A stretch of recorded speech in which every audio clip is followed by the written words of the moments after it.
Welcome to Baxter Bell Yoga. I'm Baxter Bell, and we're here at the Oakland Yoga Studio once again. Great thanks to my colleague and friend Jin Sung for letting us use this beautiful space, and please come take class when you're in town in Oakland, California the next time. So today we're going to work on a little dynamic sequence that I call the yoga sit-up. It looks a lot like a regular sit-up, except we're moving very mindfully with the breath in and out of the posture. And we're also maintaining just a little bit of the natural curve in the lumbar area. So instead of flattening the back to the ground, we're creating a little arch in the lower back, slightly away from the floor, and we're not letting it get bigger or smaller as we roll our head and chest up and down. So that's the key awareness that you want to cultivate when you're working on this particular little sequence.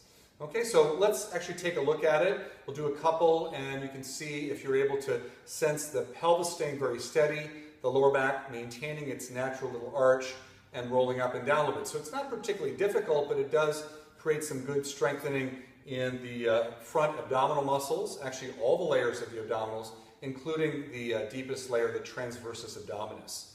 So we're going to come down to constructive rest position, and I'm using a blanket just because my hips and lower back and spine are a little bit bony.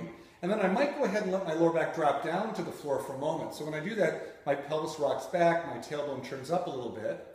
And if I rock my hips dramatically forward and really arch my spine, I can get both hands underneath my lower back. That's an exaggerated lumbar curve. But if I come halfway between the flat back and the dramatically rounded back, I can actually get my fingers a little bit underneath my lower back. And that is me setting that little arch in place so that when I'm coming up and down, I'm not going to let that change. I'm not going to flatten my back to the floor for this particular variation. Next, we're going to interlace our fingers and bring the hands underneath the head, behind the head, and point the elbows up towards the sky.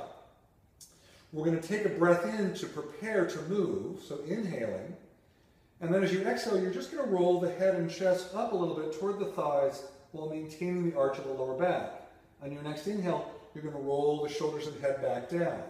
So exhaling, you're just rolling up a little bit, and inhale, rolling down. You might be able to see that my hips are not moving at all as I exhale and roll up, and inhale and roll down, meaning they're not tipping or tucking.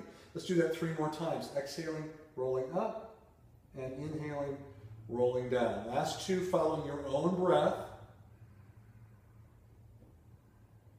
And be careful not to pull with my hands aggressively.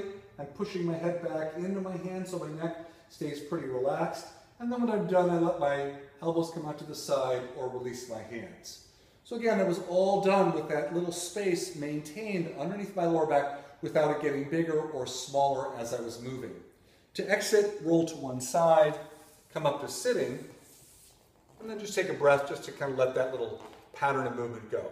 So I call those yoga sit-ups, done with a little bit of an arch underneath the lower back that does not change with the rolling up and down of the shoulders and head. And you notice I didn't come up very far, but so this is not like the crunch ab workout that you might do at the gym. It's very subtle, it's very mindful, and usually you'll feel okay doing 6 of those, and you might even feel encouraged to do 8 or 10 at some point as you feel more competent moving through that. So a nice way to strengthen the front core abdominal musculature. And that's our post for today, dynamic or what I call the yoga sit-up. Until the next time, you can follow me online at baxterbell.com. You can please check out my blog, which is Yoga for Healthy Aging, lots of amazing stuff there. And you can find longer practices on the practice channel at the website yogayouonline.com. Until the next time, thanks for joining me, and namaste.